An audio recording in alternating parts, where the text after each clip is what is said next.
Today's reading is a very great reading, the prophet Elijah. And the line I want to focus on is, how long will you straddle the issue? If the Lord is God, then serve him. And if these other gods are gods, then serve them.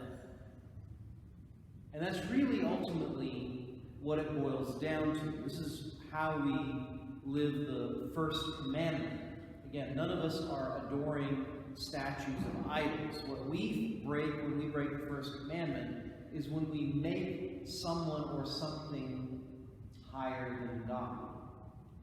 But even worse than that is the fact that we straddle the issue. We want to have it both ways. This often happens with people who are raised Catholic, but then abandon the fullness of the Catholic faith while still professing Christ, but going to some other group of Christians to satisfy the person that they've married because they've made their spouse an idol, or some other thing. They rewire their way of thinking in order to serve both God and their own desires. But we can't do that. Ultimately, you are going to give up on one of them. The problem is that it's easier to follow God when we have people watching us, when we're around other people. So in one sense, we certainly want to keep good people around us to encourage us to keep doing the right thing. But the other side of that is that we don't want to only rely on that, because sometimes there aren't other people around, and it's just you and God, and whether you're going to serve God or you're going to serve your own desires. But you can't have it both ways. Now, I don't mean that if you're not a perfect Catholic, give up now and just go to hell.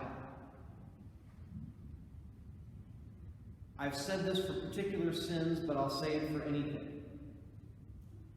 If you try every day and fail every day and get up again, that is being a successful Catholic. Being a successful Catholic in this world does not mean you are never going to sin. What it means is you are never going to accept sin. It means you are never going to accept failure, but you are always going to try to make up for your sin and to keep loving God better. That's why I'm offering the votive Mass of the Sacred Heart, because that's what it's all about. It's not about just not breaking rules. That's why so many Catholics give up. I can't keep up with all these rules. I give up.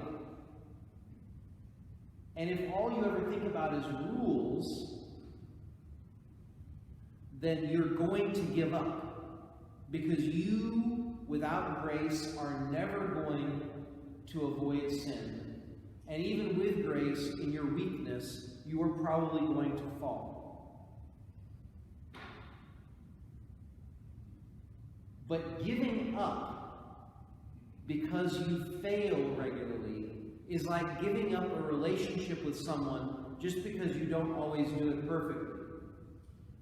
If you're saying, forget her, I can't keep doing this, is that really love? No. That's not really love. And that's really what this is about. That's why the devotion to the Sacred Heart, to which the month of June is dedicated, is so important. The rules are only to tell us how to love. And if you really love, you are going to keep trying. Not for the sake of the rules or the letter of the law as we hear in the Gospel, but for the sake of the lawgiver who has taught us how to love and how we should avoid sin, which is a failure to love. That's what it boils down to. Yes, you need the support of others, but you're not doing it for the sake of others. You're doing it for the sake of Christ, who died for your sins.